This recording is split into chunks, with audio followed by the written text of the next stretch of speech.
Hey, you want to sound like a native English speaker, right? You want to speak English fluently.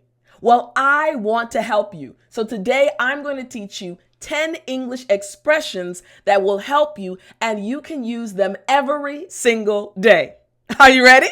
All right, now before I teach you these expressions, I want to remind you to download my app, English with Tiffani, and start improving your English. I'll tell you more about it later, all right?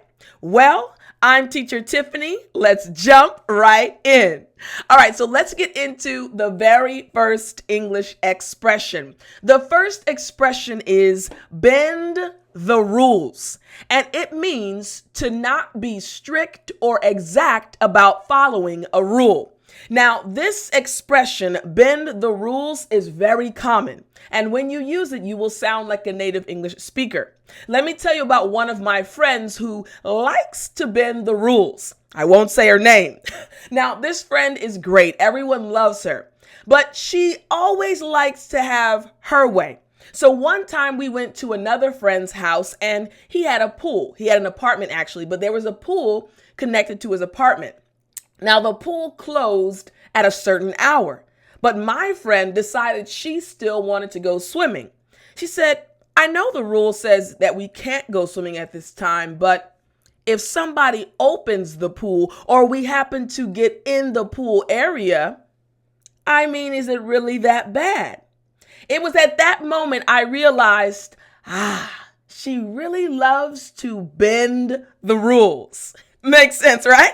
Maybe you have a friend just like that. All right, so let's move on to number 2. The second English expression you can use today is word of mouth. Now, this means given or done by people talking about something or telling people about something. In English, we say word of mouth. Now, this is again an expression you can use every day. I'll tell you something. Yesterday, July 10th, was my birthday, and my favorite food is Indian food. I really love it. So I wanted to figure out what the best Indian restaurant was in Maryland, where I live. So I posted something on Facebook. I said, hey fam, hey friends, can you tell me what's the best Indian restaurant in the Maryland area? And so many comments came under that post. And people said many different locations, but one location, Amber Spice, if you're ever in Maryland, came up multiple times. So I said, Amber Spice, the Indian restaurant, must be good. So I tried it, and woo-wee was the food good. So because of word of mouth, I decided to try the Indian food. So word of mouth is very powerful. Again, word of mouth being other people saying, hey, hey, hey, and you hear it and it influences you. We say, oh, word of mouth, like word of mouth marketing. Make sense? All right, let's move on to number 3. Here we go. So expression number 3 is to doze off. Now, this means to fall asleep, especially for a short period of time. So let's say you're in class and you're learning something and all of a sudden you doze off. Like honestly, many times you don't even realize that you fell asleep. This used to happen to me when I was in college. You see, I am a very hardworking individual. And when I was in school, I studied very hard and I loved learning. However, the classes that I had after lunch, they were pretty difficult for me to focus in because I would eat and have a really good lunch and then I'd get drowsy after lunch. So I'd go to class, sit up front, be ready. I was ready to listen to the teacher, and then before I knew it, I had dozed off. Makes sense, right? Maybe you've dozed off before too. All right, so number 3 is doze off. Here we go. Number 4. Number 4 is make a first impression. Now, this means to have or create a strong impact on someone, whether good or bad. So in English, we say first impression. How does someone make you feel when you first meet them? Or what is your opinion of someone after meeting them for the first time? We naturally, as human beings, look at people. Okay, what is he doing? What is she doing? Okay, I like the outfit. We assess a person, their first impression, how they look or how they speak the first time we meet them. So I remember when I was in college, there was this guy, and I think I told you all this story before. He was pretty handsome, but I didn't know him well. He had come to my church one Sabbath, and I still remember him to this day because he had made such a great impression. He spoke very well. He was really well dressed, and he really was attractive. He made a good first impression on all the ladies. Make sense? All right, so number 4 is make a first impression. Here we go. Number 5. Number 5 is get a feel for something. It means to develop a good knowledge or understanding of something. You know, when you first start something, you're a little bit uncomfortable. You're not really used to it. It's not really easy. But over time, it gets easier. We say, get a feel for something. So for example, when I went to South Korea, I had to learn the curriculum that I was going to teach in class. Prior to going to Korea, I had never taught English before. So when I arrived at the institute, they gave us training and they gave us books to study. So in the beginning, it was a little bit difficult. Even though I enjoyed teaching, I had to learn the curriculum and follow their system. But after about 2 or 3 weeks, I started to get a feel for the curriculum. Makes sense, right? I started to develop a good knowledge of the curriculum. I got more comfortable in class and it was more enjoyable. So in English, we say to get a feel for something. All right, here we go. Number 6, we have something speaks for itself. Now, this means something is clearly so good or effective that no additional argument about it is necessary. Again, you don't need to prove anything. It is evidence enough. So for example, I said yesterday was my birthday, and one of our close family friends, she likes to make desserts. And there's this 7-Up pound cake, that she said she makes. And we had never tried it before. She said, no, it's really delicious. People always tell me how much they like it. So we said, hey, you should make it for Tiff's birthday. And she said, okay. So yesterday she came over to our house and she brought the cake. Now, remember, she had told us it was amazing, but we had never tried it. So she sliced the cake and she gave us a piece and I tasted it. The cake speaks for itself. That cake is good. So after I tried it, my dad tried it, and then we went out on the deck area and people were out there and they were like, what's going on? We were like, you have to try the cake. It speaks for itself. And everyone realized, oh, that cake is good. So they went inside to get a piece. Makes sense, right? So when something speaks for itself, you don't have to say anything else. It's clear how effective or how good something is. You got it? All right, here we go. Let's move on to number 7. Expression number 7 is wing it. And this means to do or try to do something without much practice or preparation. No preparation, just start, no practice. So think about it like this. So I teach you English and I love it. Normally, I have to prepare a lot before I teach you something. I have to prepare the slides, the designs, make sure the colors match. There's a lot of preparation before I come on camera to teach you something. But let's say one week I didn't have any time to prepare a PowerPoint or a keynote presentation. And I said, it doesn't matter. I'm just going to turn the camera on, turn the mic on. I'm just going to wing it. You got it, right? Again, no preparation. Don't worry. I always prepare because I want to make sure you understand. I don't wing it when I teach you something. All right. Makes sense? So wing it just means you're doing something without preparation and just, I'm just going to do it. I didn't need to prepare. All right? All right, here we go. Number 8, expression number 8 is moral of the story. Moral of the story. And this just means the main message of the story or what the story is really about. So, whenever I tell you a story, during story time, hey, I said it's story time. Whenever I sing that song, you know what's going to happen. So I tell you lots of stories about my life and different things that have happened, right? Well, at the end, I normally wrap up the story by telling you something I learned or telling you something that I hope you will learn.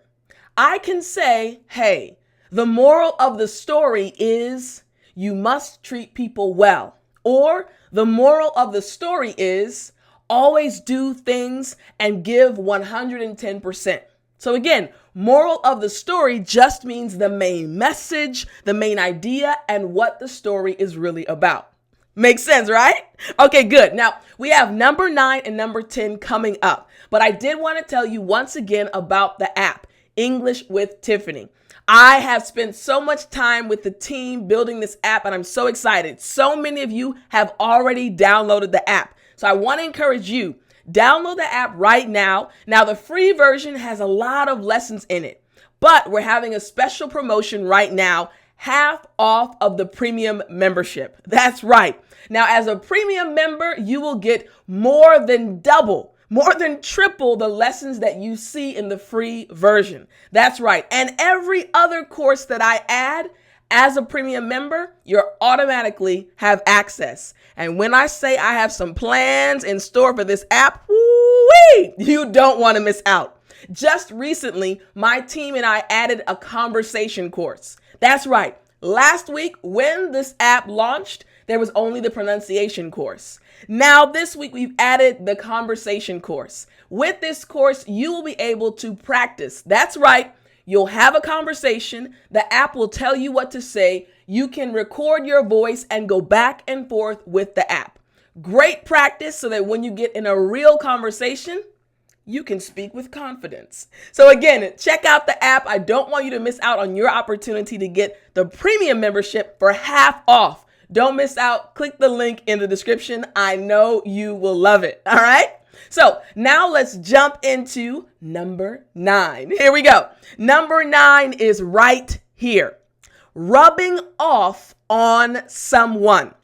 Now, this means to have one's characteristics, mannerisms, or behavior be adopted by someone with whom one has spent a lot of time. We say rubbing off on someone. Now, I have some good friends. One of my friends, we rub off on each other a lot, meaning we influence each other. Our characteristics and mannerisms mimic each other. So, for example, I can get on the phone with this friend and we can laugh. We can talk about everything. And normally we bounce off of each other, meaning that I'll do something and then she'll do the same thing back and we'll start laughing. So we are rubbing off on each other. Think about this. When you go somewhere and something gets on your hand and you're like, oh man, what is that? When you rub it, it gets on your arm. So when someone that you're around a lot, someone you enjoy spending time with, after a while, you start to act like that person and they start to act like you, rubbing off on each other. It happens a lot too between close friends, couples, and family members. All right. All right. Let's keep going. We got number 10. Here we go. Number 10 is right here. Number 10 is drop everything for someone or for something. Now, this means to stop one's current activity to tend to someone or something else. Again, in English, we say drop everything for someone or something. Now, I'll tell you this quick story. One of my friends, unfortunately, she lost her child. Now, I was overseas in South Korea. I was an English missionary. I had a really busy schedule. But when my family called me and said, Tiff, the person's name, her son passed away, I dropped everything. I stopped all of my classes. I got on a plane. I think in 2 days, I was able to find an airline ticket, and I flew to America here in order to be there for my friend for the funeral. I dropped everything because I cared about my friend, her husband, her other children, and I wanted to be there for them. So again, dropping everything is stopping your activity in order to help someone with something or to do something else. Makes sense, right? All right. Now, I hope you enjoyed today's lesson. I hope you start using these 10 English expressions starting today, because you will start sounding more like a native English speaker. All right, I will see you next week. As always, remember to speak English, and don't you forget to get the app right now and get 50% off the premium membership before that deal goes away. All right, I'll see you next week.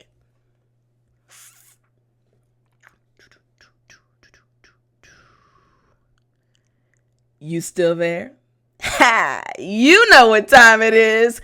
It's, come on and join me, story time. Hey, I said it's story time. All right, guys. So today's story is actually about how I became your English teacher. Now, this happened toward the end of my time in South Korea. So let me tell you what happened. This story really touches my heart because I realized what my purpose in life was. So I had been in Korea for almost 10 years. I had taught English, I had taught the Bible for a long time, and I even had finished my grad program. I had a master's degree in Oriental painting. God had blessed me, and I had done a lot. But I was about to come back to America, and I said, I have two choices. Either I can become an art professor, because I had learned so much about Oriental art, and I wanted to teach other individuals in America the beauty of Asian art.